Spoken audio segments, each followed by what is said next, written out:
Cabinet મંત્રી Arjun મોઢવાડિયાના one અને પર્યાવરણ, ક્લાઇમેટ ચેન્જ, વિજ્ઞાન અને પ્રૌદ્યોગિકી વિભાગના હસ્તે જૂનાગઢ જિલ્લાના ગીરના રમણેજી ખાતે અંતરિયાળ જંગલ વિસ્તારમાં ફરજ બજાવતા સ્ટાફના રહેણાંક માટે અંદાજિત 2 કરોડની ખર્ચે તૈયાર કરવામાં આવેલી ટ્રાન્ઝિટ હોસ્ટેલ સુવિધાનું લોકાર્પણ કરવામાં આવ્યું છે. તેમજ આંબરડી સફારી પાર્ક ખાતે નવનિર્મિત લેપર્ડ મોટ કેજનું વર્ચ્યુઅલી લોકાર્પણ કરવામાં આવ્યું. ગીર પશ્ચિમ વિભાગ જૂનાગઢના અંતરિયાળ જંગલ વિસ્તારોમાં રહી વન અને વન્ય પ્રાણીઓના સંરક્ષણ માટે અવિરત ફરજ બજાવતા વન કર્મચારીઓ અને તેમના પરિવારોની સુવિધા તેમજ ખાસ કરીને બાળકોના અભ્યાસને કોઈ મુશ્કેલી ન પડે તે માટે રાજ્યના વન વિભાગ દ્વારા એક પ્રેરણાદાયી કદમ ઉઠાવવામાં આવ્યું છે, જે અંતર્ગત નવનિર્મિત અત્યાધુનિક ટ્રાન્ઝિટ હોસ્ટેલ સંકુલ તમામ આધુનિક સુવિધાઓથી સજ્જ છે, જેમાં સ્ટાફના રહેઠાણ માટે એક હોલ, એક બેડરૂમ, કિચન, વોશિંગ એરિયા અને ટોયલેટ બાથની સુવિધા ધરાવતા કુલ 8 બ્લોકનું નિર્માણ કરવામાં આવ્યું છે. આ ઉપરાંત કચેરીઓના સામાજિક પ્રસંગો માટે એક વિશાળ કોમ્યુનિટી હોલ, બાળકોના મનોરંજન માટે ચિલ્ડ્રન પ્લે એરિયા,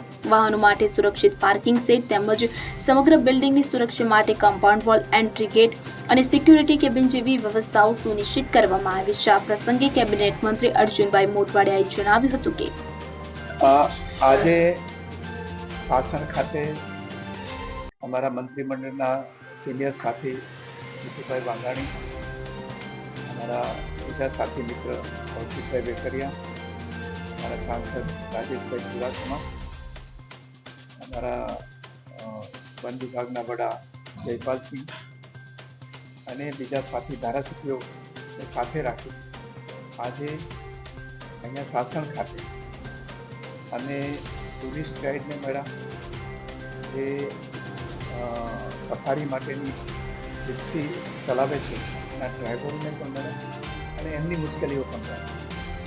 સાથે સાથે જે હોમસ્ટે અહીંયા આજુબાજુમાં જે ખેડૂતો છે એ પોતાના ખેતરની અંદર ત્યાં નાનું મકાન બનાવીને હોમસ્ટે માટેની સેવાઓ આપે છે એમને પણ મળ્યા અને હોટેલ એસોસિએશનને પણ મળ્યા. અને બધાની ચિંતા એક જ હતી કે અહીંયા ટુરિઝમ કેવી રીતે વિકસે અને સાથે સાથે આ સસ્ટેનેબલ ટુરિઝમ થાય, જેનાથી આપણા વન વિભાગ ઉપર, વન્ય પ્રાણીઓ ઉપર અને ગીરના જે ઇકોસિસ્ટમ છે એને પણ નુકસાન ન પહોંચે. એ માટે અનેક પ્રકારના સૂચનો આવ્યા છે અને એ સૂચનો પ્રમાણે અમે આગળની કાર્યવાહી કરીશું. ખાસ કરીને જે વેલ્યુ ટુરિઝમ અહીંયા આવે, વિદેશના યાત્રીઓ આવે છે, રાજ્ય બહારના યાત્રીઓ આવે છે, એની સુવિધાઓ કેવી રીતે મળે અને આપણી વન્ય સૃષ્ટિ માટે એ લોકોને આપણો સંદેશો ત્યાં સુધી કેવી રીતે પહોંચે એ બાબતની પણ ચર્ચા કરવામાં આવી છે. અને એ બાબતે અમે આગળ અધિકારીઓની ટીમ બનાવીને જે કંઈ પ્રશ્નો છે એ પ્રશ્નોનું નિરાકરણ પણ કરીશું. અને આ વિસ્તારની અંદર જે ખાસ કરીને સેટલમેન્ટના ગામો છે, નેસ છે અને આજુબાજુના ગામો છે, એમાં જે રસ્તાઓની મુશ્કેલી હતી એ બાબતે પણ અમારા સ્થાનિક ધારાસભ્યો અને સ્થાનિક સાંસદે રજૂઆત કરી છે. એ રસ્તાઓની મુશ્કેલીઓમાં પણ જ્યાં જ્યાં વન વિભાગ તરફથી કાંઈ નિયમો પ્રમાણે મંજૂરી આપવાની થતી હશે એ પણ અમે આગળની કાર્યવાહી કરીશું. આ આપણું શાસન અને ગીરનું જે વન્ય અભયારણ્ય છે એ માત્ર ગુજરાતનું નહીં, માત્ર ભારતનું નહીં, પણ આપણી એક વૈશ્વિક ધરોહર છે. એ ધરોહરને સાચવીને આપણે જે અહીંયા પ્રવાસીઓ આવે છે એ પ્રવાસીઓની સુખ સુવિધામાં વધારો કરવા માટે આપણી જે ગુજરાતની ભૂપેન્દ્રભાઈ પટેલ સાહેબની જે સરકાર છે એ કટિબદ્ધ છે. અને મને આનંદ એ વાતનો છે કે જ્યારે આપણા યશસ્વી પ્રધાનમંત્રી નરેન્દ્રભાઈ અહીંયા ગુજરાતના મુખ્યમંત્રી હતા ત્યારથી શરૂ કર્યું, અત્યારે ભારતના વડાપ્રધાન છે ત્યારે પણ એમણે વન વિભાગની અને ખાસ કરીને અહીંયા ગીર નેશનલ પાર્કની ખૂબ ચિંતા કરી છે. અહીંયા ગયા વર્ષે એમને રાત્રિ રોકાણ પણ કર્યું હતું અને નેશનલ વાઇલ્ડ લાઇફ બોર્ડની પણ મિટિંગ બોલાવી હતી અને અનેક સુવિધાઓની અને ખાસ કરીને પ્રોજેક્ટ લાયનની 1000 કરોડ રૂપિયાની જાહેરાત કરી છે. એ પ્રોજેક્ટનું કામ પણ અમે આગળ વધારીશું. સિંહોની સુરક્ષા બાબતે તો સતત વન વિભાગ ચર્ચા કરતો આવ્યું છે અને એમાં ખાસ કરીને જે સિંહો છે એનો અકસ્માત ન થાય તે માટે અમે કમાન્ડ એન્ડ કંટ્રોલ સિસ્ટમની મંજૂરી આપી છે અને એ બાબતે આગળના દિવસોમાં એઆઈની મદદથી આ અકસ્માતો નિવારી શકાય એ બાબતનું અમે પ્રોજેક્ટ તૈયાર કર્યો છે.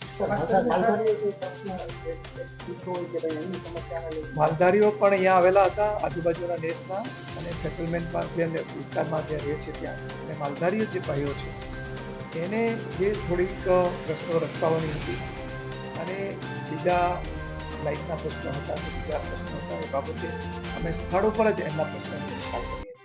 ખાસ કરીને જોવા જઈએ તો રાજ્યમાં બાબત જમીન માઇનિંગ માટે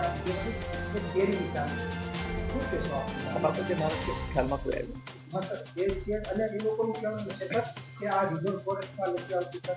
હવે જે સેટલમેન્ટ છે એફસીઆઈ છે એમાં એ વિસ્તારથી અમારે કોઈ પણ રિઝર્વ ફોરેસ્ટમાં આ પ્રકારની માઇનિંગની ક્યારે મંજૂરી આપવામાં આવતી નથી. અત્યાર સુધી નથી આવી, હવે શરૂ થઈ છે અને આવી પેરવી શરૂ થઈ છે સર. જે સીઓનો વસવાટ પેરવી તો જી પેરવી છે પણ અત્યારે અમારી પાસે આ પ્રકારે હજી કોઈ તક પણ આવી નથી. આવશે ત્યારે અમે આવી આ પ્રકારની ફોરેસ્ટ વિસ્તારમાં જે માઇનિંગની મંજૂરી આપતા પણ નથી ને આપવાના. લાઈન હેરેસમેન્ટ થાય પજવણીના કેસો બહુ વધી ગયા છે.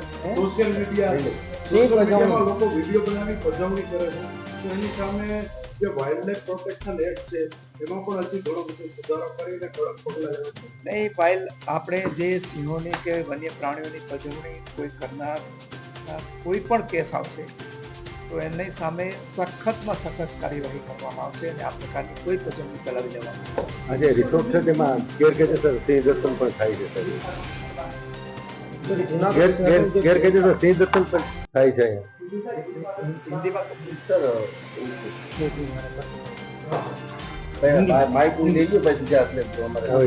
આ કાર્યક્રમમાં અગ્નિ મુખ્ય વન સંરક્ષક અને head of the forest force doctor Jaipal સિંઘે પ્રાસંગિક સંબોધન આપતા વન વિભાગના કર્મચારીઓ માટે સુવિધાયુક્ત રહેઠાણો ફાળવવા બદલ વન વિભાગ વતી રાજ્ય સરકારનો આભાર વ્યક્ત કર્યો હતો. આ પ્રસંગે નાયબ વન સંરક્ષક ધારી વિકાસ યાદવે પ્રાસંગિક ઉદબોધન આપી આંબરડી સફારી પાર્ક ખાતે નવનિર્મિત લેપર્ડ મોટ કેજ વિશે માહિતી આપી હતી. તો ગીર પશ્ચિમ વિભાગના નાયબ વન સંરક્ષક પ્રશાંત તોમરે સ્વાગત પ્રવચન તેમજ નાયબ વન સંરક્ષક પોરબંદર ચિરાગ ચાંદગુડેએ આભાર વિધિ વ્યક્ત કરી હતી. આ પ્રસંગે તાલાલાના ધારાસભ્ય ભગવાનભાઈ બારડ, જિલ્લા પંચાયત સભ્ય મહેન્દ્રભાઈ પીઠિયા, વન સંરક્ષક વન્ય પ્રાણી વર્તુળ જૂનાગઢ ડોક્ટર રામ રતન નાલા તેમજ વન વિભાગના કર્મચારીઓ ઉપસ્થિત રહ્યા હતા.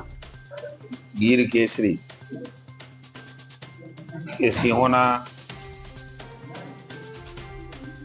સ્થાન ઉપર એટલે કે શાસનમાં આજે અમારા સાથી અને સિનિયર મંત્રી આદરણીય અર્જુનભાઈ મોઢવાડિયા વન પર્યાવરણ મંત્રી તરીકેની જવાબદારી નિભાવે ત્યારે એમની સાથે શાસનમાં અલગ અલગ લોકોને હું માનનીય અર્જુનભાઈને અભિનંદન આપીશ કે લોકદરબાર જેવો સંવાદ એમણે કર્યો છે. આ પણ એમાં સાથે જોયું છે કે ગાઈડને મળવું, ડ્રાઈવરોને મળવું, હોમસ્ટે વાળાને મળવું, જીપ્સી વાળાને મળવું, હોટલ એસોસિએશનને મળવું, અધિકારીઓ સાથે ચર્ચા કરવી. મને એવું લાગે છે કે એક સંવેદનાથી, કારણ કે અર્જુનભાઈ હંમેશા ફોરેસ્ટ પ્રેમી રહ્યા છે, હંમેશા સિંહ માટેનો એનો ભાવ એ પણ વિશેષ રહ્યો છે. પીએસની કમિટી વખતે પણ બધા શાસન આવ્યા, ખૂબ પેશન્ટથી સ્થળ ઉપર પ્રશ્નોનો નિકાલ કર્યો છે. ઉદાહરણ તરીકે તમને કહું તો જન્મ તારીખનો દાખલો દેશમાં ન મળવો એના કારણે આધાર કાર્ડનો પ્રશ્ન હોય એ તુરંત અધિકારીઓને સૂચના આપી છે. નાના મોટા રસ્તાઓની બાબતો આવી એને પણ સૂચના આપી છે. સૌથી મહત્વનું મને એવું લાગે છે કે અર્જુનભાઈની આજની મિટિંગમાં એમણે જે પ્રકારે શાસનમાં ટુરિઝમ વધે, આપણું ફોરેસ્ટ જળવાય, વન્ય પ્રાણીઓ અને પક્ષીઓ એમનો પણ વધારો થાય અને એમનું પણ જે જીવન છે એ પણ જીવી શકે, આ પ્રકારના સમન્વય સાથે અમારા અધિકારી જયપાલસિંહની ટીમ હતી, એમણે સૂચનાઓ આપી છે અને એના માટે ખાસ એમણે ઇનિશિયેટિવ લીધું છે. અહીંયા અલગ અલગ જગ્યાઓ પર લોકો એંગેજ રહે, એને કંઈક નવું ફરવાનું, રહેવાનું સ્થળ મળે જેના કારણથી લોડ પણ ન રહે, સિંહોને પણ તકલીફ ન પડે ફોરેનથી આવતા, રાજ્ય બહારથી આવતા ટુરિસ્ટો માટેની પણ ચિંતા કરી છે. ઓનલાઈન આપણી જે પ્રક્રિયા છે એમાં કેવી રીતે એ લોકોને આપણે લાવી શકીએ. ને આપણા રાજ્યના લોકો હોય એ તો સમયાંતરે જતા હોય, બધાની ચિંતા કરી અલગ અલગ પ્રકારે એમણે સૂચનાઓ આપી છે. અને સૂચનાના દ્વારા મને એવું લાગે છે કે આપણું આ માનનીય મોદી સાહેબનું સપનું, આપણા એશિયાટિક લાયન, આપણા સિંહ, આપણું ગૌરવ છે. હું પણ શાસનનો હંમેશા પ્રેમી રહ્યો છું. ખાસ કરીને આજે અર્જુનભાઈ મોન્સૂનની અંદર પણ આવનારો વર્ગ ખૂબ છે. હું રાજ્યના લોકોને, ભારતના લોકોને વિનંતી કરું છું, આપના માધ્યમથી વિશ્વના લોકોને, માનીય અમારા વન મંત્રી દ્વારા વિનંતી કરું છું કે ચોમાસાની સિઝન પણ એ શાસનની અલગ છે, એની મજા આનંદ પણ અલગ છે, એની મહેક પણ અલગ છે. આપણે બધા એ નિહાળી રહ્યા છે. સમયે સમયે સવાર હોય, બપોર હોય, સાંજ હોય, રાત હોય, એ વરસાદ આવ્યા પછીની સ્થિતિ, એ આપણા પશુ પક્ષીઓ, એનો જે આનંદ કિલ્લોલ, આપણા જે વૃક્ષો છે એ વૃક્ષો એકદમ નાહી ધોઈને ચોખ્ખા થયા હોય, તમારે વાત કરતા હોય, આ પ્રકારનું એમણે માનનીય અર્જુનભાઈ જે સૂચના વિભાગને આપી છે કે મોન્સૂન ફેસ્ટિવલ પણ શાસનમાં થાય. હું માનનીય અર્જુનભાઈને અભિનંદન આપું છું. ભૂપેન્દ્રભાઈના નેતૃત્વમાં ચાલતી ભારતીય જનતા પાર્ટીની સરકાર, માની મંત્રીશ્રીએ અનેક ઇનિશિયેટિવો લીધા છે. ખાસ કરીને ટુરિઝમ વિકસે, વનને પણ જાળવણી થાય, વન્ય પશુ પક્ષીની પણ જાળવણી થાય, છતાં ખૂબ ઊંડાણપૂર્વક કેવી રીતે અહીંયા આપણે આકર્ષી શકીએ, લોકલ રોજગારી મળે, એમની પણ ચિંતા કરીને એમણે ખૂબ ઇનિશિયેટિવ લઈને મોન્સૂન ફેસ્ટિવલની આ વર્ષથી આપણા શાસનમાં ઉજવાય, જેનાથી ટુરિસ્ટોને આકર્ષી શકાય. આપણું સફારી બંધ હોય, પણ એ સફારી બંધ હોવાથી આખું આપણું શાસન બંધ નથી થતું. અહીંયા અનેક ગામો આવ્યા છે, અનેક લોકો રહે છે, ત્યારે લોકોને ચોમાસાનો શાસનનો આનંદ એ અર્જુનભાઈ આપવા જઈ રહ્યા છે. અનિરુદ્ધ બાબરિયા સાથે CN24 ન્યૂઝ. હવે જુઓ દેશ દુનિયાની તમામ ખબરો તમારી આંગળીના ટેરવે. ઉઠાવો મોબાઈલ અને Google Play Store પરથી ડાઉનલોડ કરો અમારી CN24 ન્યૂઝ મોબાઈલ એપ.